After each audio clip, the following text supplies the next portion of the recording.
What introduces us as practitioners in our treatment room is not what we say or what we do, or how much knowledge we have in our heads. It's the energy we have. And no more than the military, that really applies, even though the military knows nothing about Qi.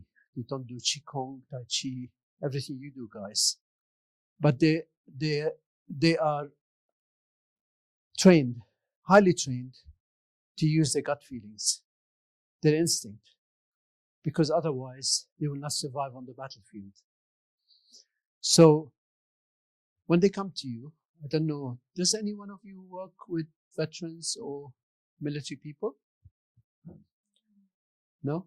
So you never come across anybody ex-military or... Okay, doesn't matter. Because what we're really going to talk about is not just with the military, it's with everybody. Everybody relates to you energetically, not just verbally. So you might be thinking you're getting somewhere verbally. If your energy is saying something else, you will miss them. No more than the military, they come in 5 seconds, they scan me. Am I safe to be with? Number one, for the military is safety. The way they are, especially when they're traumatized, they're very hypervigilant. They really want to know that they can put their life in the hands of that person.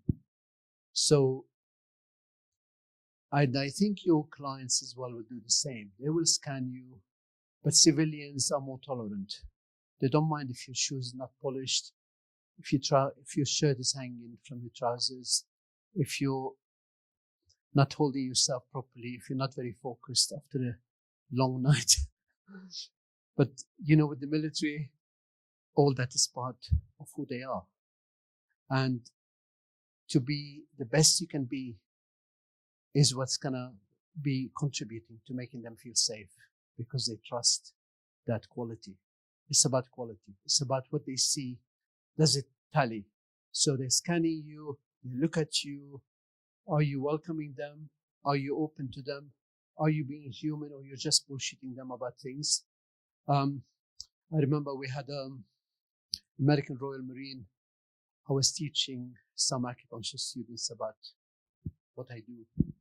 And they asked him, so what do you need when you come for treatment? He said, we need you to be straight, no bullshit, and know that you can do something for us. Simple, basic, yeah? It's about life and death. The military teaches you to fight and to win, but it does not teach you how to lose. When you're traumatized, like anybody else, you're traumatized. You don't know what to do. You don't know where to turn. You don't know how to speak. With military especially, most of them are men, but not all of them. I would say 90% of them don't really want to talk. They want you to take charge. When they come, I say to them, would you like to talk about what happened? They say no. I say, okay, lie down. How many of you know about the 7 dragons? No? Who doesn't know? What do you use for trauma? How do you treat? Oh, okay, you see this, okay. Any practitioners don't know about how to treat trauma? No. So, most of the military who come to me have already been diagnosed with post-traumatic stress. PTSD equals dragons. I would say 95% to 98% of everybody being diagnosed, you do the 7 dragons, internal dragons. Yeah, you know the internal one? And it works. It really works. So the whole session, if they don't want to talk, you think about 20 minutes. You don't have to suffer. You don't have to talk about darkness. They say you can't find the light by analyzing. They say you can't find the light by analyzing darkness. This is why there's no point going into that world of darkness. It's really dark. All you need to do is lift the trauma out, the light will come. Does it make sense? So I thought very carefully when I started the charity, that was 7 years ago. I thought, I want to do this. I don't know how it's going to happen. I don't know how a humble person like me is going to penetrate the military world and treat the military with acupuncture, which is complementary medicine. But I didn't care, because that's not what you need to worry about. If you want to do something, you go ahead and do it, and somehow the practicalities will fall into place. People ask me, why has it been a success? I say, originally I said 3 things. The top is alignment.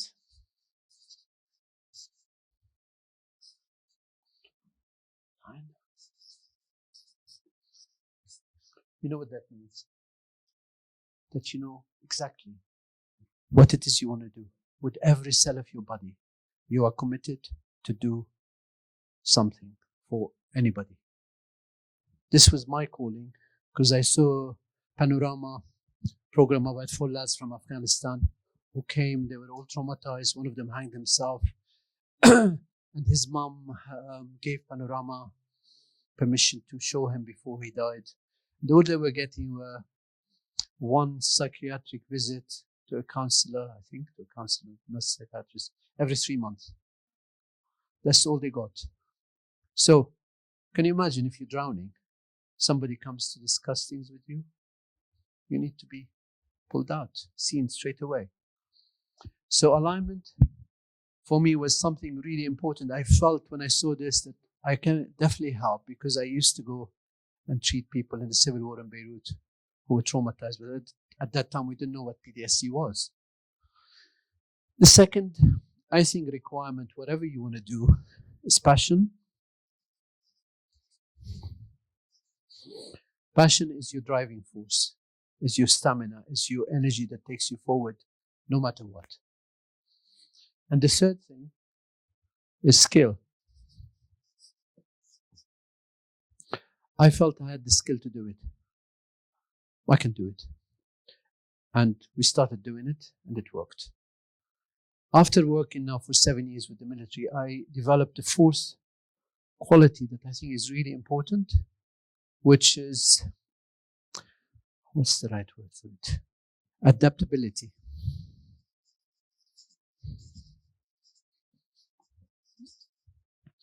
So you adapt yourself. As a practitioner, you drop everything that you used to do, and you do it in a way which suits these guys that are coming to you.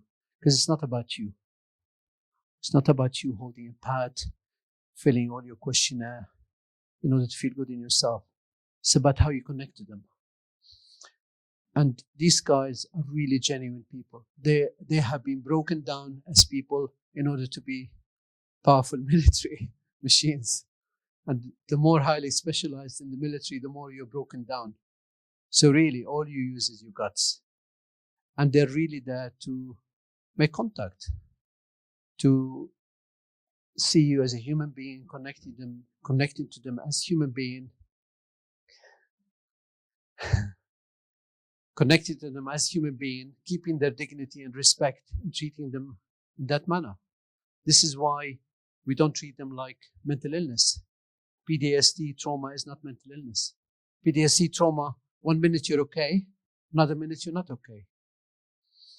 I think it's parallel to a virus. 1 minute you're okay, another minute you have about 7 symptoms. You don't go to your doctor and say, "Doctor, can you treat my aching joints, my fever, my sore throat?" No, you say, "Can you treat my virus?" And if you have the right medicine, the virus goes. Same with this. We have the tools to lift it off, and the person will be about 80% better. We had a study by NHS Norfolk with 21 severely traumatized veterans, and we had 100% success. Doesn't mean that every symptom goes, but the label of PTSD will go. So PTSD is labeled according to the symptoms you have.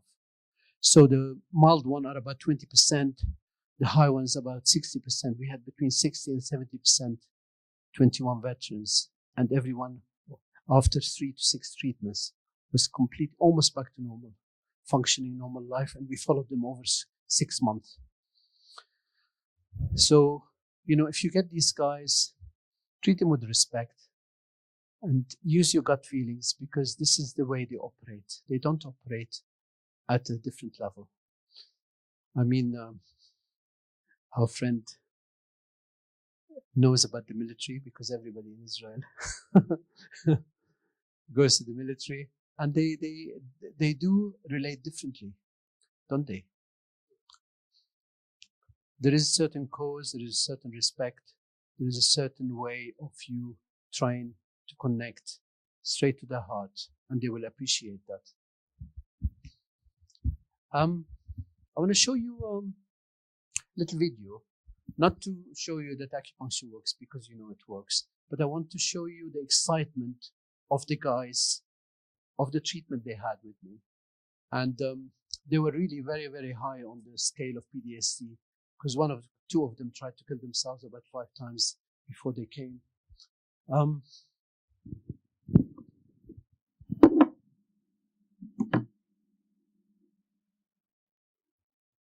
The elation that you feel of it, you just feel the world's just been lifted off your shoulders. It's absolutely fantastic. I mean, luckily, I live an hour away, just less than an hour than this place. But if I lived in Scotland, knowing what I know now, I'd have travelled down every week from then to get treated. I walked out through the doors as if I'd taken a good 15, 20 kilogram rucksack off my back. I felt like a free spirit in a way.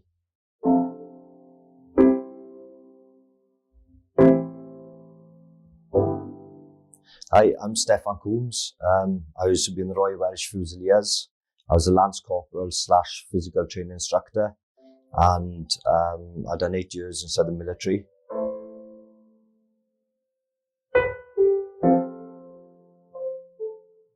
I got blown up and shot at in Afghan, and I came up with post-traumatic stress disorder. Darren Edwards. I've been in the military for over 24 years. Ended up the rank that I wanted to be, which was sergeant. So I've done both Gulf Wars, Kosovo, Bosnia, Pristina, a few tours of Iraq, a few tours of Afghanistan, Northern Ireland and Cyprus.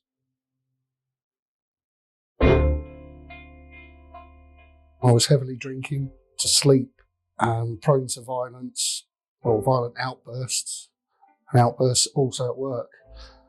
So after speaking to my doctor, after a failed attempt to take my own life,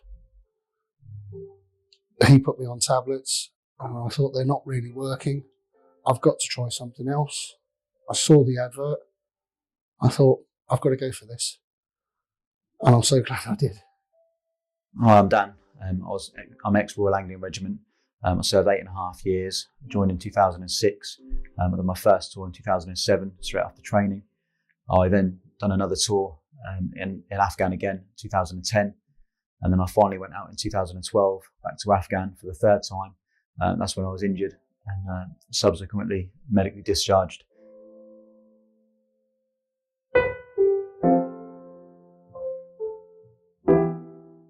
My PTSD started to get worse. I've already got a son who's just over a year old. I've got another one on the way due in April, and I needed to be fixed for the birth of my next son. It was about time I'd done something. With my PTSD, the way I suffered most was my sleeping. What it is like hallucinations between awake and asleep. And they're as real as sort of me and you now. And sometimes they last about 5 minutes. That's the main reason I had to get sorted. It's something I couldn't turn down, basically. I had to give it a go. My name is Naji Malak. I'm the co-founder of Stand Easy, and I'm the acupuncturist who do the trauma treatment for post-traumatic stress with veterans.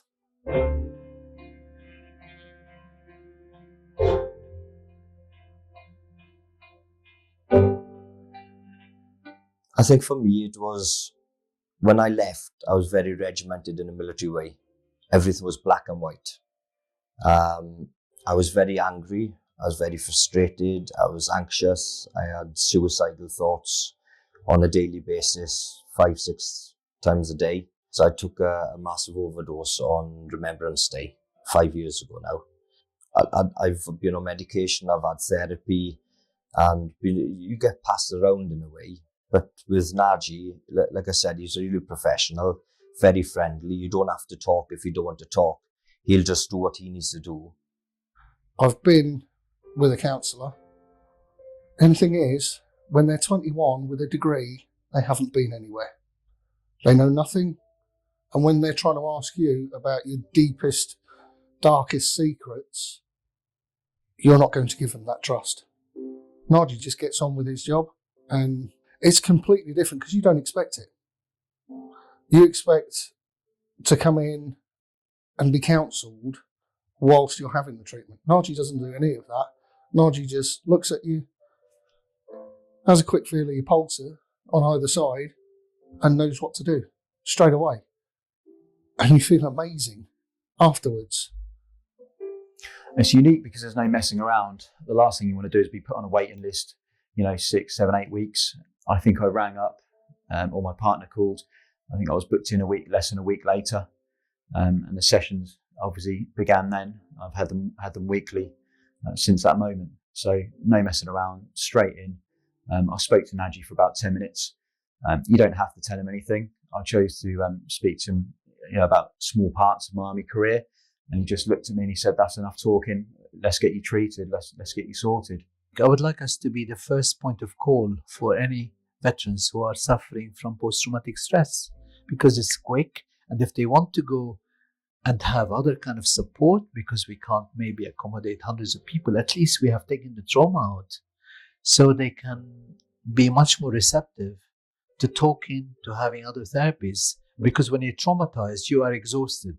Almost every veteran who came here with post-traumatic stress, underlying energy is completely flat. They have no energy. They've just been keeping going.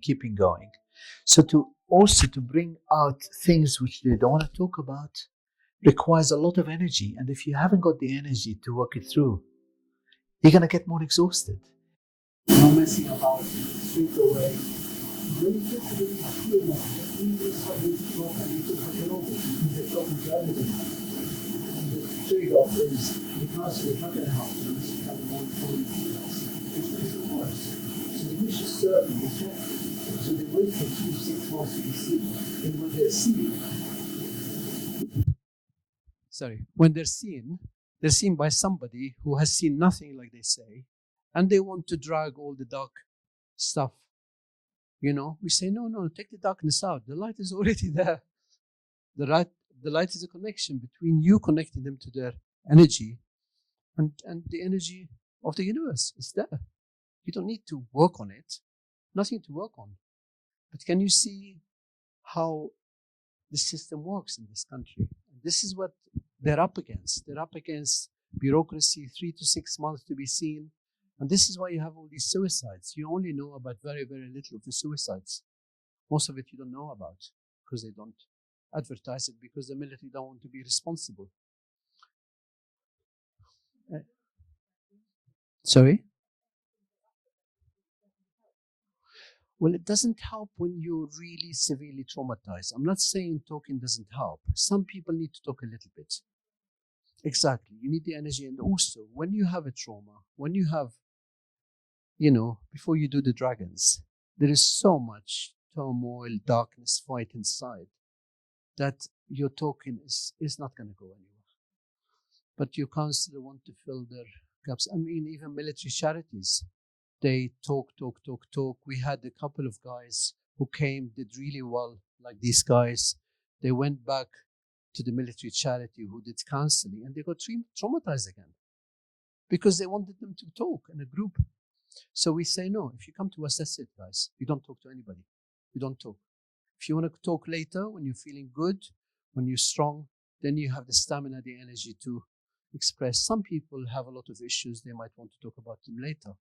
And a lot of people say you have not just post-traumatic stress. You have, what do they call it? It's like something else because of the childhood. So they try to connect their trauma to the childhood, but they say to them, look, we were okay. Yeah, my father used to beat the hell out of me, but I went to the army and I was fine. I was functioning. I was well. It was my family. I was happy, never been more happy. So my childhood has nothing to do with it. Keep the childhood away. So that's the struggle that they go through. So the system is very difficult. So if any one of you guys want to work with these guys, it's really a privilege, because you working with people who are really still so pure. They will relate to you energetically. They are loyal. They will come. They will do what you say, and they're very grateful. So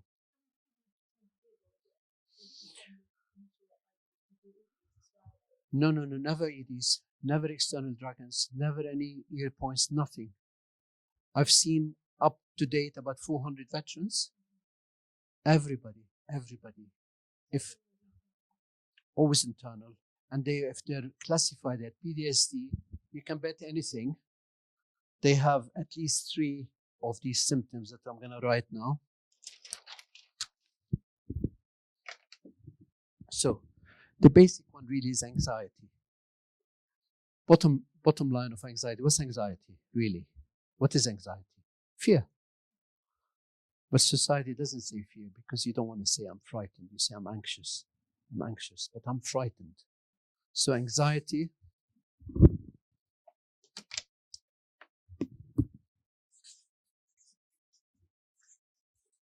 depression, nightmares, dissociation, hypervigilance,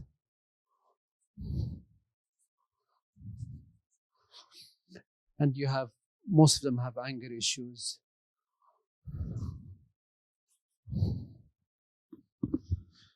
So once that's out, most of the time, the body is so euphoric that so many symptoms just go.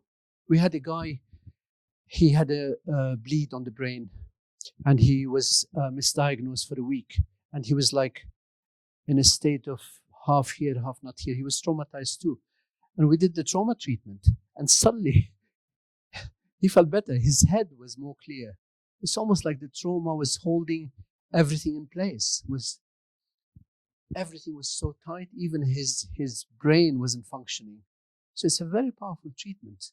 Don't be scared, just do it. Do it. Do you know how to check if it's working or not? You guys who ever did it, how do you know when you put the needles in that you got the needles in the right place? Sorry? No, not just. Something very important. What does the trauma affect? Okay, what does the Shen mean? Which organ? Okay, so that's the first position, yeah? That's the first needle you put in. If the treatment is working, straight away, the pulse of the heart will improve. Straight away. Or in literally about 3 minutes. If the pulse of the heart is not improving, don't think it's the wrong treatment. Put the needle again. Put the needle again, because it's quite tricky, because it's just under the xiphoid, yeah? So you might miss it. So make sure you get it right and take the pulses. It works, trust me, it has worked in every single one. You know what's happening with me? Because it's almost like the chi is working in my room. I do the first point and the treatment works. I don't need even to do the 7, but please do the 7 needles. You need to do the 7 needles, but always check that you're getting a pulse change. And usually the pulses are very, very weak. I've hardly seen anybody with really strong pulses. If you leave them a bit before you put the needles in, the pulses will go down. And when the thing is lifted, the energy comes back. But especially the heart. You want the heart pulse to come back, because almost everybody as well has palpitations, which means the heart is really very, the heart chi is very low. Any questions?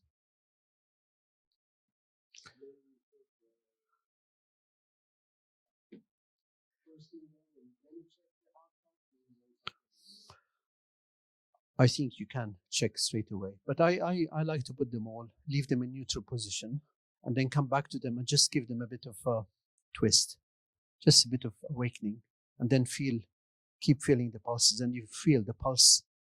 As the pulse improves, immediately they start feeling calmer. Immediately. Every single one of them. So these are qualities you have to check. Calmness and the heart pulse improving. And usually you get the whole pulse change, always.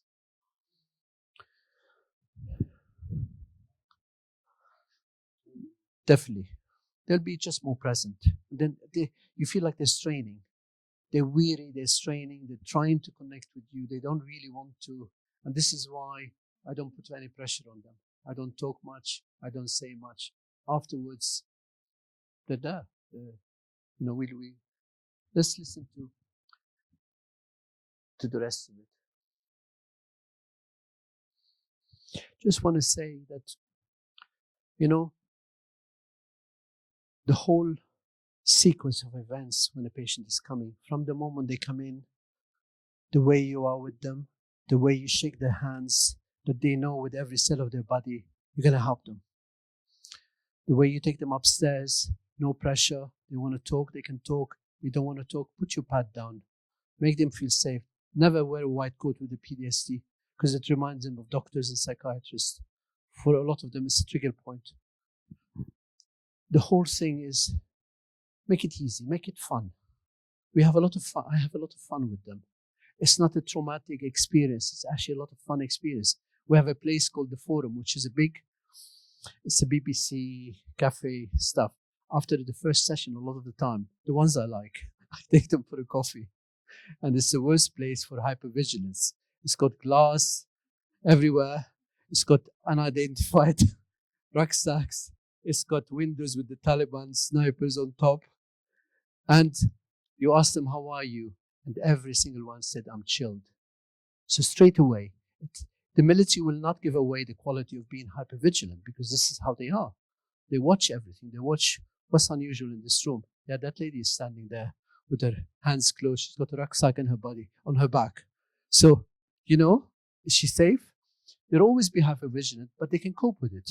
Sometimes when they come to the clinic, they're looking at rooftops.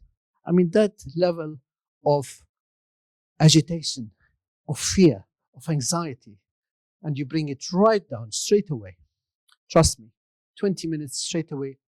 And you have to trust that. Have faith. Have faith that actually you are the instrument between hell and heaven. You are in between. So it's really quite straightforward. Don't think it's difficult. Go with that attitude. They are there. They're opening their heart to you on a plate. All you have to do, use your alignment, your passion, your skill. You get there. Thank you. Been with a counsellor.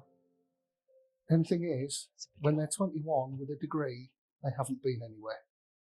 They know nothing. And when they're trying to ask you about your deepest, darkest secrets, you're not going to give them that trust. Naji just gets on with his job, and it's completely different because you don't expect it. You expect to come in and be counselled whilst you're having the treatment. Naji doesn't do any of that. Naji just looks at you, has a quick feel of your pulsar on either side, and knows what to do straight away. And you feel amazing afterwards. It's unique because there's no messing around. The last thing you want to do is be put on a waiting list, 6, 7, 8 weeks. I think I rang up, or my partner called. I think I was booked in less than a week later. And the sessions obviously began then. I've had them weekly since that moment. So no messing around, straight in. I spoke to Naji for about 10 minutes. You don't have to tell him anything. I chose to speak to him about small parts of my army career. And he just looked at me and he said, that's enough talking. Let's get you treated. Let's get you sorted. I would like us to be the first point of call for any veterans who are suffering from post-traumatic stress because it's quick. And if they want to go and have other kind of support, because we can't maybe accommodate hundreds of people, at least we have taken the trauma out so they can be much more receptive to talking, to having other therapies. Because when you're traumatized, you are exhausted. Almost every veteran who came here with post-traumatic stress, underlying energy is completely flat. They have no energy. They've just been keeping going. So to bring out things which they don't want to talk about requires a lot of energy. And if you haven't got the energy to work it through, you're going to get more exhausted. You're going to get more disturbed. And it's futile. And what we're saying is that, look, you don't even have to talk about it. We can take it out for you. And then if you choose to talk, you have the freedom to talk. You're not required to talk in order for somebody to help you. You can be who you are and get better. I came in, my first session here, I actually came in a nervous wreck. I was sweating, I was shaking. Within 10 minutes of having the first meal, you would have thought I was asleep. I was that calm. The speed side of it, you have to experience it to know how quick it works. As I say, I'm still mind blown even now, after quite some time, of how quick it did work for me. I found a change after one session. After one session, the hallucinations never happened again. And my sleep had improved 100%.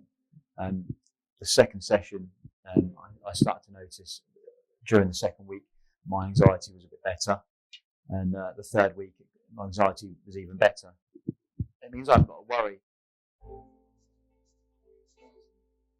You know, the lack of sleep, not knowing whether I'm even going to sleep the night, whether I'm having these hallucinations, not to mention the danger that my partner's in. You know, because I do get up, I lash out at things, you know, that are not there. I've thrown things about in my sleep. So that's improved everything for my family, work-wise as well. So going to work, you know, the anxiety of possibly going to work, although I work for myself sometimes, I work with other companies, the anxiety of going to work the next day when you've not even had a minute's sleep because of the sleep problem. So, you know, it's improved my life massively. My partner and her children, they see a totally different me. I'm completely sober. And I just get on with things. We're a family again. Even my bosses at work, they saw a massive change in me after the first treatment because I wasn't dreading work. After that first one,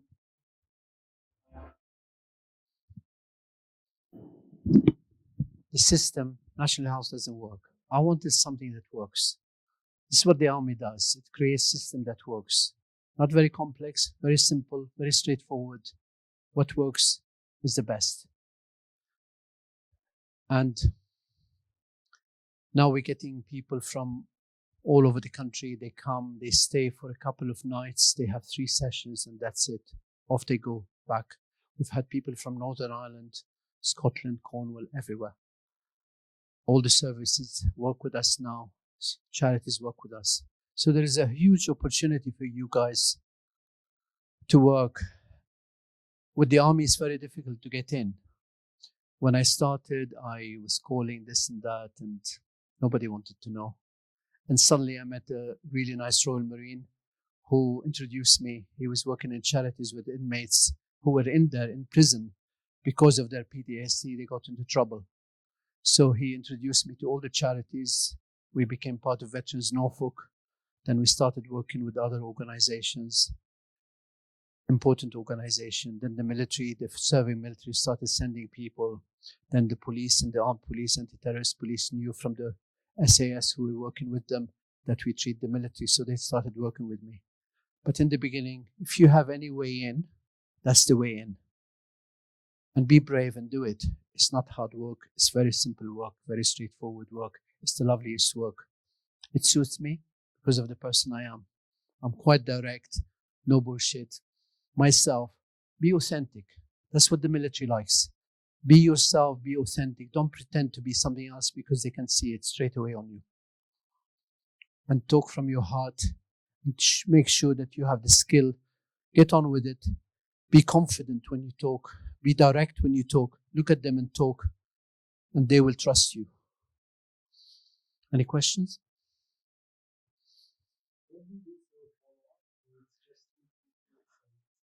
No, 3 treatments for the one who come from far away. We say come for 2 nights, and we found that 3 sessions were enough to actually get them back on track. A lot of them were out of work and everything. 3 sessions were enough. If they want to come more, obviously, they can stay longer, or they can come again. I never had to repeat it except with 1 or 2 people, and this was nothing to do with war. It was to do with a couple of women who had other incidents happening after. No, the first one is internal dragon. The second one is you just treat them as you treat anybody else. One of the things we noticed that a lot of them has husband and wife imbalance. Do you know what husband and wife imbalance? Kidney 3 Which you start with bladder 67 to reverse it, kidney 3, kidney 7, liver 4, and heart 7. It's very interesting because the military, everything is designed to make you survive. So all their life is very, very, very tight.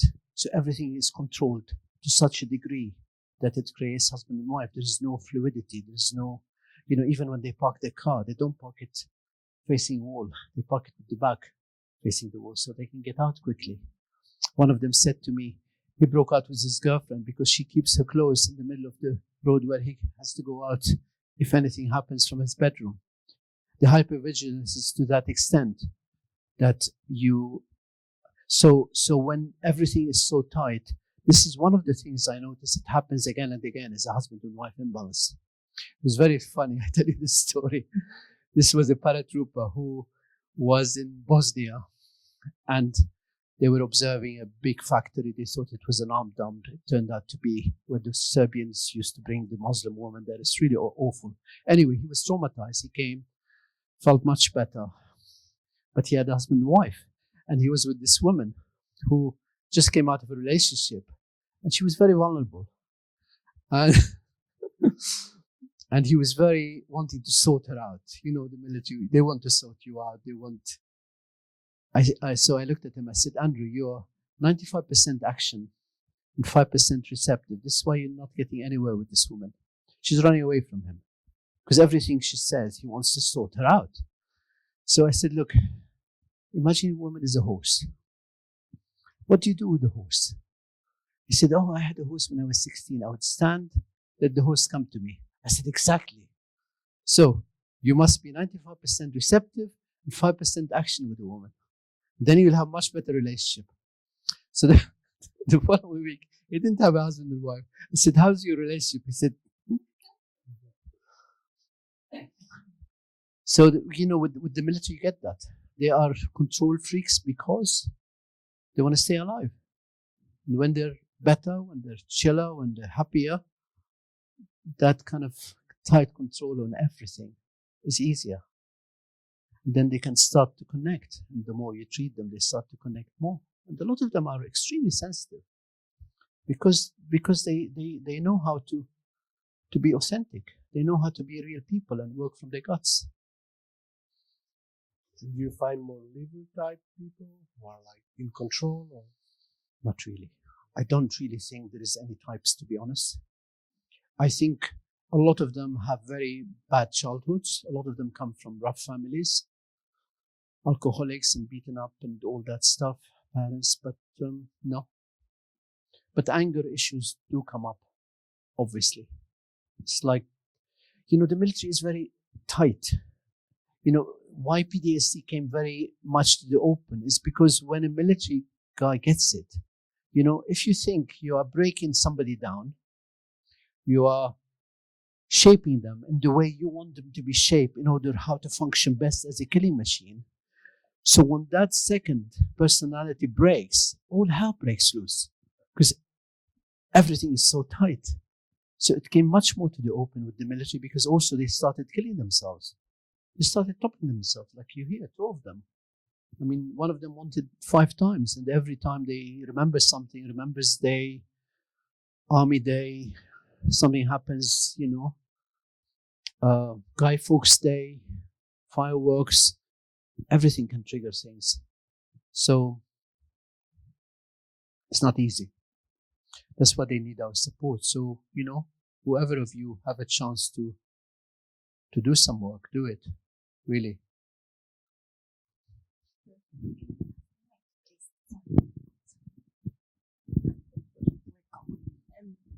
Are all your patients ex-military, or do you have some that are still within the military? I say this because I've got a friend that's major in the army, and it took years for him to even acknowledge that he had PTSD, and he's still in the army, but it sounds like a very toxic environment. So I'm just wondering if they're going back to an environment that's creating further trauma, is it?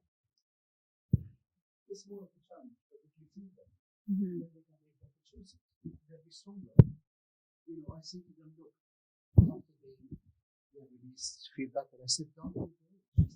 Everybody wants to ask you questions and know about how you are. You don't ask them where you've been. You say to them, where do you want to go?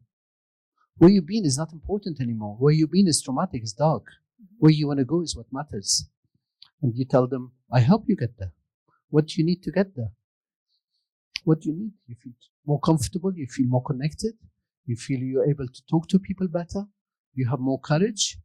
We can create all these, can't we? By treating their heart, by communication, by opening them up, by correcting the husband and wife. I mean, we do it so beautifully without talking about it. This is why acupuncture is so effective with the military, because they feel everything. They are highly, highly, highly sensitive people because they're still very raw. They haven't been polluted like civilians. They're not so spoiled either. It's black and white, life and death. Don't talk about things that don't matter to me. You get some civilian traumatized because their computer hasn't worked. Mm-hmm. It's like, it's not a mental illness. The proof is in the pudding. If it's a mental illness, would it go in one session, in 20 minutes? Would it? That's the best argument against mental illness. You want to talk, you want to put everything on the mental illness, that's fine. But don't insult them. Don't put stigma on their forehead, saying you're mentally ill. And this is why the whole relationship doesn't work with all these counselors, psychiatrists, because already you're talking with a sick man, the mentally ill man, and most of them don't come because they don't want to be exposed to that kind of insult. They're proud people, whether you agree with it or not. This is their life. We have to respect that. Well, most of the veterans have already left, and most of them have been discharged because they were not in a good place. So, but a lot of them love the army, They love the company, they love the family, the big family. They also love because everything is decided. And because everything is done to a high standard. Everything from the way you dress, the way you present yourself, the way you always have plan A, plan B, plan C. Your mind is trained to operate properly.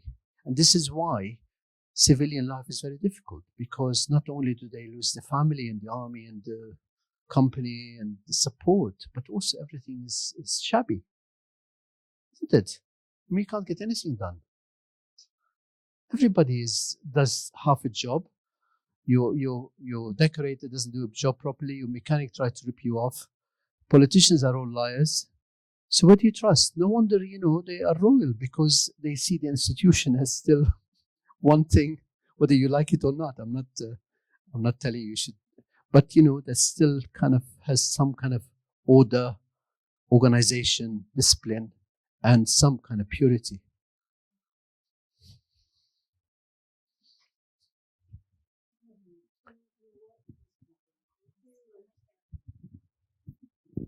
Do you feel that they obviously have real insights from the experiences that they've had and what it can do to them? Yeah. How that can be fed back into the army in terms of how maybe training could be reshaped or modeled? I can understand what you're saying, and clearly, they're kind of broken down to be the killing machine that they need to be, and that hypervigilance. But there are always human beings at the end of the day who have got to do this.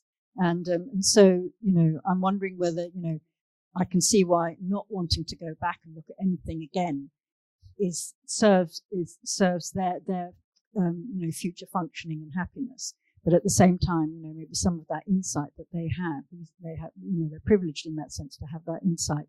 how that could be fed into army training. Did any of them ever talk about that? No. No. I think the army, the motto of the British Army is be the best. Be the best is be really disciplined, being the best in everything, being broken down to the core. Right. So the two don't exist together. I mean, one of the things I suggested, to two colonels, I treated two colonels. One of them I recognized in a party. I said, look, you're traumatized, come to me. He said, okay, I'll come. We got better. Became friends. I said, why don't you let me train your medics?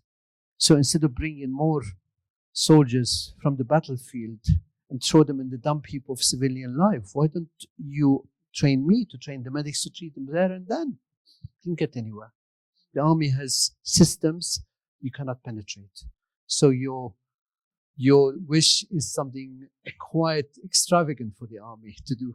Even training the medics, which helps the army and saves the Ministry of Defense millions, they wouldn't want, because they have the system, they have the chaplains, they have the counselors, and they know that it's completely useless.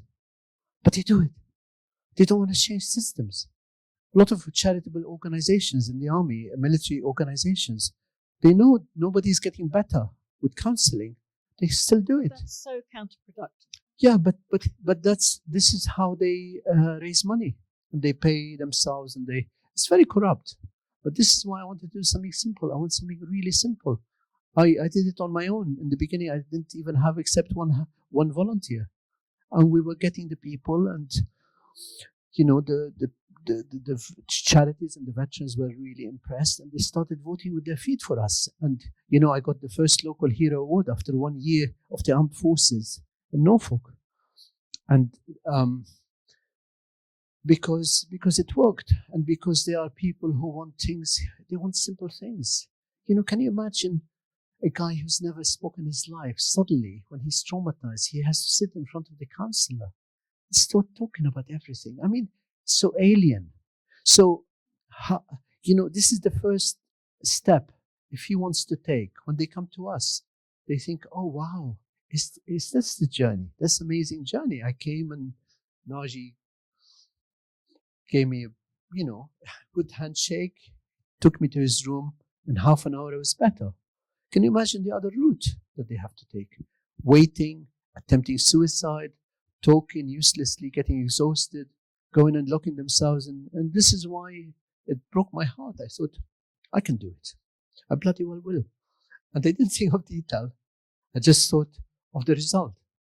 That's how we create our reality. We don't start thinking, oh, I can't do it because of this and this. Don't think like that. If you've got passion, vision to do something, you go ahead and do it. Everybody will help you up there. Trust me. They're all waiting. They get out of work and they get bored. Spirits, they want you to talk to them more than once. And if you sometimes feel you need to protect yourself, it's because you're not asking enough. And in the beginning, I used to get affected by the treatment. But slowly, you ask more and more to be protected, and only the good things to come to you. And I'm fine now. JR used to tell us, open the window, watch the spirits. And, many veterans say, my God, I feel like something is coming out of me. I mean, these are guys who aren't trained to be connected or know about chi or spirits and stuff. And from a very simple, intuitive, authentic self, they will tell you exactly what's happening. Like they say, something has been lifted, 2 of them said. So, it's wonderful work. If you can do it, do it. Don't be frightened. Don't be frightened. You will be helped, because the work is really, really needed.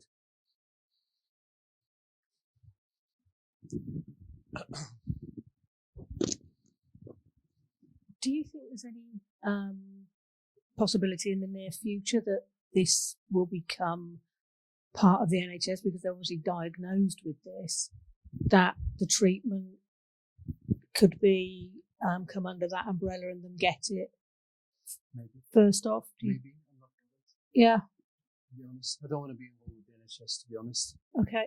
I don't want red tape. I don't want somebody telling me what to do, how many things to file and write and spend my evenings. I don't want that. I just want to help the people. I'm simple acupuncturist who knows his job.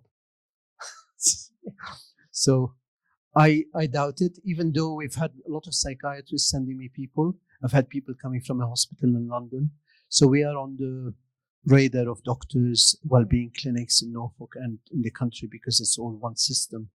And people sometimes refer. But I never had to go out and ask and plead or diminish or lose my dignity to please anybody. I do my job. The guys get us to where we are now. And we are really, quite amazing. If somebody told me in 7 years you're going to be working with, I work with the City of London Police, PFOA, Police Firearms Association, Anti-Terrorist Squad. They ask me about my opinion, whether their guys are traumatized or not. We work with all the military charities in Norfolk, SAFA, Royal British Legion. They send us people and they pay. And we work with psychiatrists, well-being clinics, counselors. And I didn't go out to ask anybody for favors. They all came. And I don't go out to treat anybody either. They all come to my clinic in Norwich, which is quite awkward because some of them who come from Manchester and Scotland, it's quite a journey. But I think if you want it badly enough, you come to me. I'm not going to you. I'm not going to waste my life. It's not about sacrifice. None of the work we do is about sacrifice. We don't sacrifice ourselves for anybody.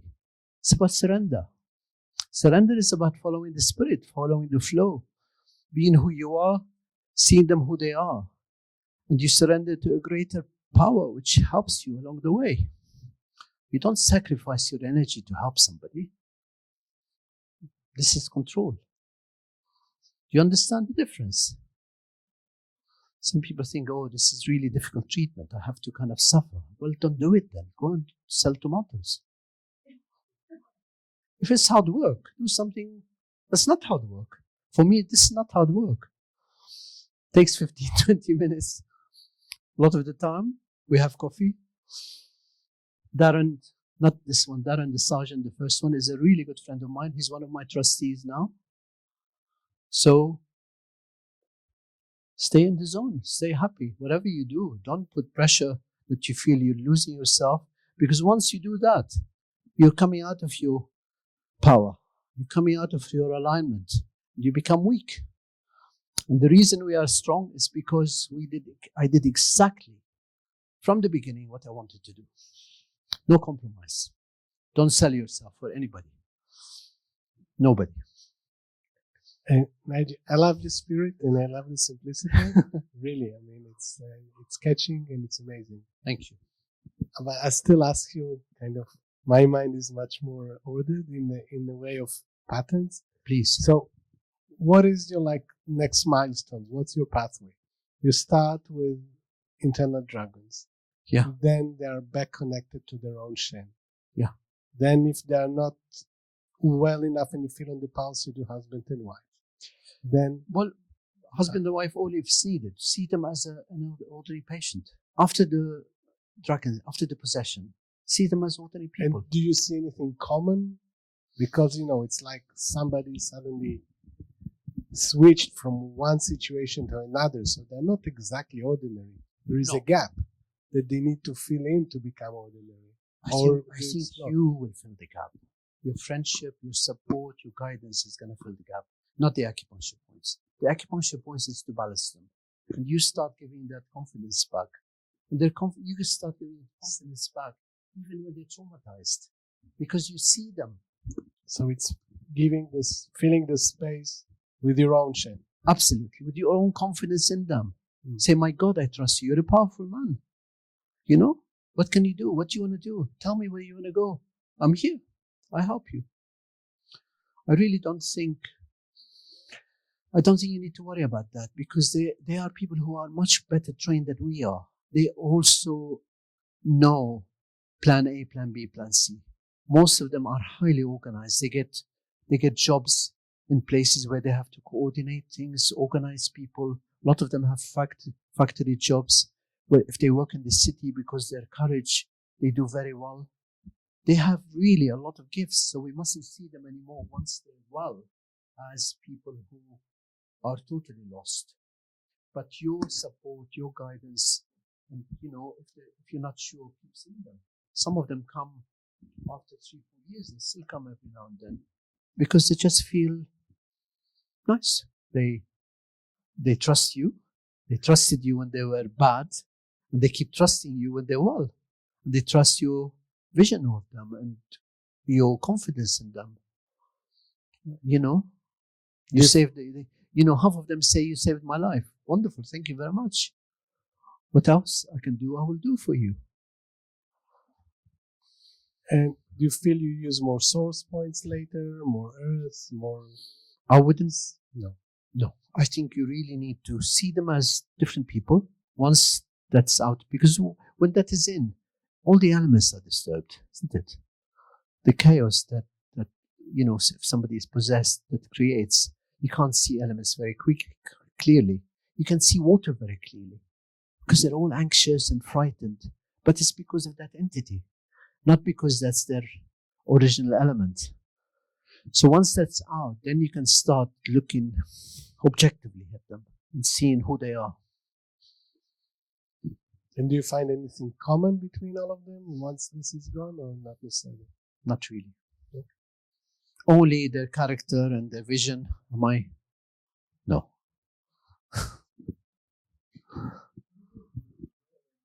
Do you think that an element of the success of what you're doing is also due to the fact that you have clearly a non-judgmental attitude towards them, so they don't feel judged, and also the fact that in a way you remove completely the mental illness stigma? I think you must. To be fair to them, why would you encourage something that they're not? Why would you say or even think it? So you are clear, you see them as amazing people, they become amazing. It's like your children. If you see them as amazing, capable children, they will turn out to be. If you always think, oh, there's something wrong with them, my God, they're going to feel it. They're not going to forgive you. So it's everything. It's a package. It's the way you receive them. It's the way you shake their hand. It's the way you treat them upstairs in your treatment room. It's the way you don't have any threats with them. Everything is clear. You talk clearly. You say, please, get on the couch. This is what we're going to do. You say, thank God, somebody is telling me exactly what to do because I can't think. My mind is broken. So you become their mind in the beginning. And then once their mind is healed, then they will tell you what they need. But everything is important. The way you look at them, the way you feel with them. And it's not judgmental. It's about actually you connecting properly to them. They're interesting people. Don't be frightened. Connect to your heart, with your heart. They'll connect back and they're amazing and loyal. Not many people are loyal these days, trust me. Loyalty is not a character you find a lot in society. People can drop you easily. But military don't. Thank you. Very, very succinct. I just want to share a few things. I've worked with PTSD in the US in the military. And it's a very specific thing that's happening from a biomedical, physiological perspective. What's happening is a sympathetic activation. And these people have been constantly driven into a sympathetic nervous system activation, the hypervigilance, all of these things. They're under constant stress of the fight, flight, fornicate, the 4Fs, right? So what we're doing with this therapy, it's a very simple therapy, is we're shunting. We're literally shutting down the sympathetic, allowing the parasympathetic nervous system to step in. And that is why this therapy is so efficient and so quick. I've seen shamans in Tibet literally burn do 20 right here with a cigarette, with a lit cigarette, unsuspecting of the patient. The patient comes in, sits down, they're walking around with a cigarette, and they'll walk up to them and they'll just go bing, and they'll just burn the do 14 point, or the do 20 point. And that shock, a sudden shock, will literally shut down the sympathetic nervous system. And there's this immediately afterwards. And that's when you see the awakening. I don't advise this technique, okay? No. I'm just saying in England, you get sued. Yeah, well, no, the technology, the technique does the same thing. It's a joke. Is the shutting down of the sympathetic nervous system. Whatever you say. Yeah. I know nothing about what you say, so I No. But I I've respect seen what you're experiencing. your knowledge. So Yeah. thank you. Yeah. How do you envision this moving out of UK and into other European nations? Would you be open I have to no working with? I have no vision at all. Okay. All right, I'll be in I touch. take every day, One day at a time. one day at a time. Thank you. I have no ambition. People say, "Why don't you spread this?" I say, "Okay, when I find the right people, when the right people come to me, and I feel I can put my name to these people, and know that with every cell of their body they're gonna do the job properly, then I will spread it, but not before.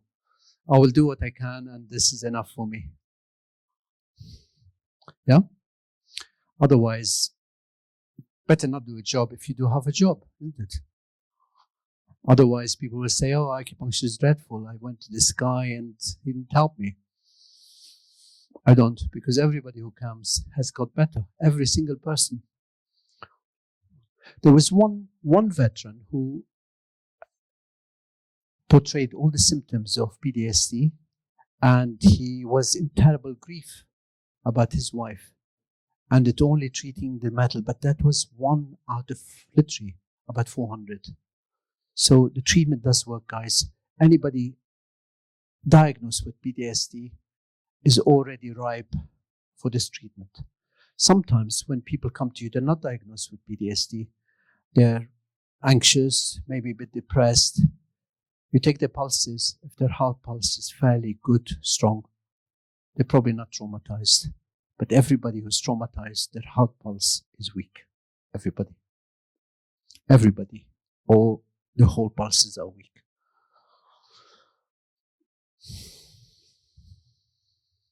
Any other questions? So yeah, it's been quite a journey. And they say, there's an African proverb, they say that you don't know where you're going, but you're certainly going somewhere. So I'm certainly going somewhere with this. And it wasn't out of ambition or planning or marketing that I got what I got. It was just doing a job. And the guys are really good. They're all connected.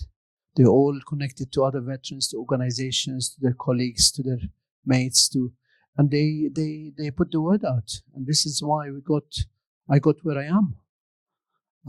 I have a lot of them who help with the charity. They raise funds. They do anything. You know, I go on the radio a lot. Some of them come with me. I go on conferences, and I bring a couple of them. It's a very good show. They come in their gear, and we talk very powerfully. And everybody is impressed. So, why not? You know, it's about helping people. It's all about people, really. You know, I'm not interested in NHS or Europe or ambitions like that, because my energy will be spread out. My energy is best doing what I'm doing, and it's organically growing. You know, we started with nobody. We started with 1, 2.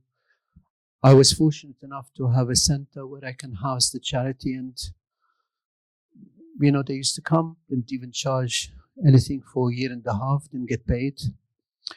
And now, because of the charity, I get paid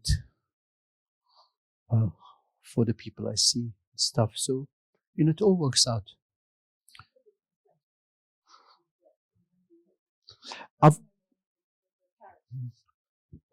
You mean the physical setup?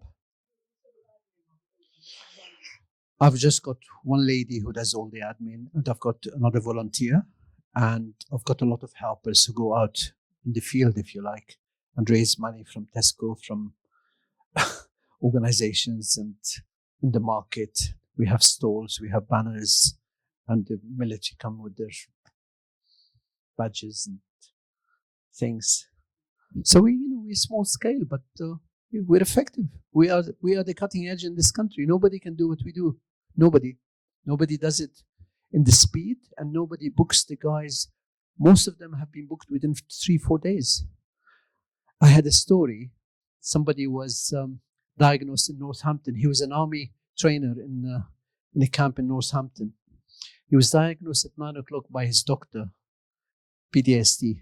He called his mother, who was in Great Yarmouth, saying, "Mom, I've got PTSD," saying, "You should see Naji in Norwich."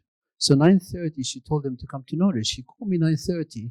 He came from Northampton at 2 o'clock. He was in Norwich. By 2:30, his PTSD was gone. So that's the quickest one I've done. Literally, within 5 hours, he was free. Otherwise, what a future, huh? But doomed, really, in this country. They treat them like old boots. Not much respect.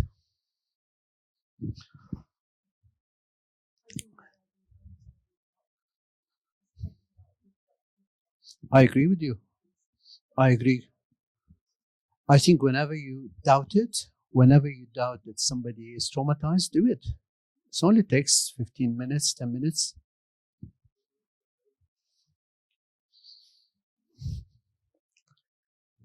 "15 minutes, yeah. I don't know how to fill it. I want questions. I want some help." Yeah, end of the movie, yeah. Happy. I think I know what. Is it this one? And I'm here in a place that I feel safe. When veterans leave the army, they miss the friendship, they miss the comradeship, they miss the unconditional love and relationship they have with their comrades. And we try here to make them feel on the level. There is nothing wrong with them. They're just people who needed some help, like we all do. And I'm given the privilege to do that work with the most amazing people. Yeah, I think it's the welcoming atmosphere you get with Naji, and the fact that he does want to help. It's not the fact that he's, oh, it's just a job, or he wants to help. He wants to see people get better, and he's really good at what he does. If I said to him, Naji, I'm in trouble, I got a problem, I need to see you, I know he'd get me in ASAP. It's a broken mind. It's the same as a broken bone. It's got to be healed somehow. Talking helps some people, never helped me, and it doesn't help a lot of other people. Naji can. I've never felt so elated in my life. I haven't got that anger as much. Today, looking back, my father's said how much calmer I've been. My sister said how much calmer I've been. How I don't react to things as quick as what I used to be, and I seem a lot more happier. Once he's treated you, you get that rush, and it's like, right, I can take on the world again now. You're back to smiling, you're back to enjoying life, and that's what it's done for me.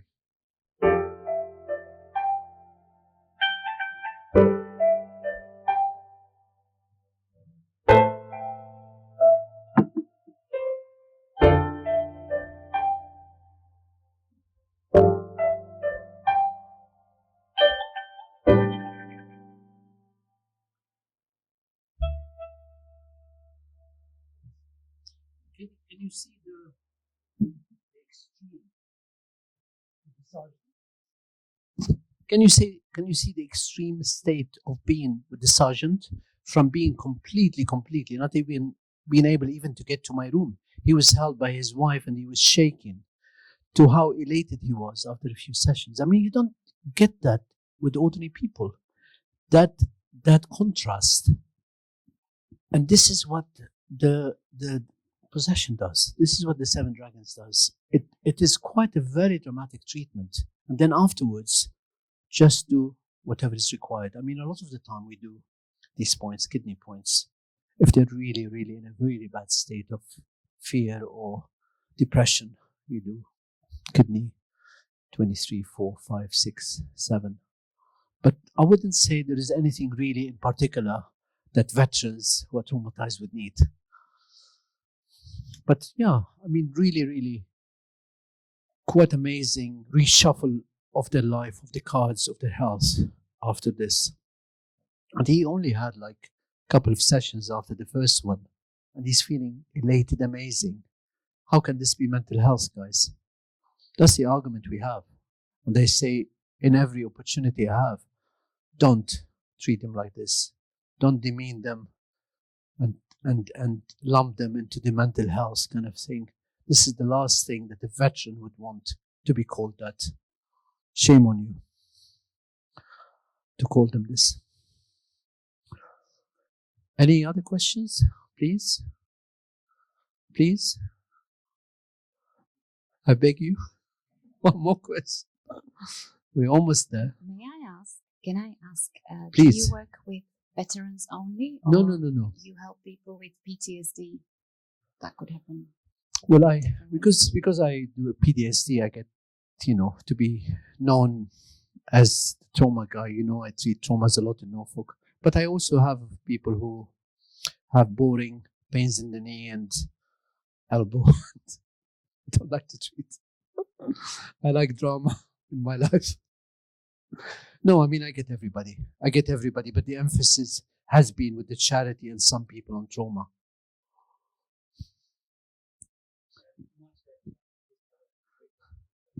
Thank you. Do you mind if I put a link to your website? Oh, tell so me. I can link from mine to yours and get more people going through if I can. Of course. Anything to help, yeah, thank you. We try to make it very simple. Yeah, very much. Some of the charities have like red and dark and blue, and I think, my God, if somebody is traumatized, I just want simple clarity. What's your main focus? What's your word? What are you on about? That's what it is. We have a clear focus. We just lift the trauma out. And then even if you don't come back, my life is worthwhile. That's good. Thank you. Okay. No more?